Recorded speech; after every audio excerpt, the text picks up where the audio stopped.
कोलकाता के salt lake stadium पहुंचे Lionel Messi, fans का अभिवादन किया। स्टेडियम में जुटे हजारों की संख्या में लोग मेसी मेसी के लगे नारे। दिग्गज फुटबॉलर लियोनेल मेसी 3 दिन के भारत दौरे पर कोलकाता में अपने 70 फीट ऊंचे स्टैच्यू का वर्चुअली अनावरण किया। संसद पर आतंकी हमले की आज 24वीं बरसी। संसद परिसर में श्रद्धांजलि कार्यक्रम का आयोजन। पीएम मोदी, उपराष्ट्रपति समेत कई नेताओं ने शहीदों को श्रद्धांजलि अर्पित की। नेता प्रतिपक्ष राहुल गांधी भी संसद परिसर पहुंचे, शहीदों को श्रद्धांजलि दी। सोनिया और प्रियंका गांधी भी मौजूद रही। भारत पर लगाए टैरिफ के खिलाफ अमेरिकी संसद में प्रस्ताव। 50% टैरिफ लगाने के खिलाफ 3 सांसदों ने प्रस्ताव पेश किया। डेमोक्रेटिक पार्टी के 2 सांसद डेबोरा रॉस मार्कविजी और राजा कृष्णमूर्ति ने प्रस्ताव पेश किया।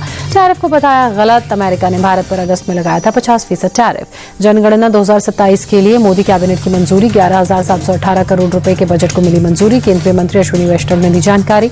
मंत्री अश्विनी वैष्णव ने कहा, पहली बार डिजिटली होगा सेंसस, 2 चरणों में कराई जाएगी जनगणना।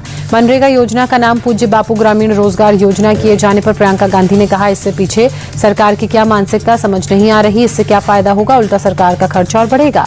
मनरेगा योजना का नाम बदले जाने पर कांग्रेस सांसद प्रमोद तिवारी ने कहा, बीजेपी के नाम बदलने के अलावा कुछ नहीं किया। ये लोग गांधी से नफरत करते हैं।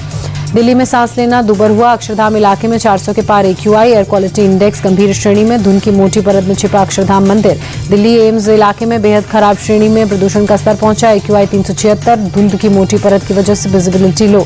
उत्तराखंड के खटीमा में 2 पक्षों में हिंसक झड़प। आपसी विवाद में चाकूबाजी। 23 साल के युवक की मौत, 2 लोग गंभीर रूप से घायल। इलाके में तनावपूर्ण माहौल। मृतक के परिजनों और स्थानीय लोगों में आक्रोश। आरोपियों की तलाश में पुलिस जुटी। पश्चिम बंगाल के कलिम्पोंग जिले में दर्दनाक सड़क हादसा। कार फिसलकर गहरी खाई में गिरी। 2 लोगों की मौत, 8 घायल। दिल्ली के कालकाजी में एक ही परिवार के 3 सदस्यों ने खुदकुशी की। 52 साल की अनुराधा कपूर ने अपने 2 बेटों के साथ फांसी लगाई। अनुराधा कपूर के कमरे से सुसाइड नोट मिला, जिसमें डिप्रेशन को खुदकुशी की वजह बताया गया। बेरोजगारी की वजह से काफी वक्त से नहीं दिया था मकान का किराया।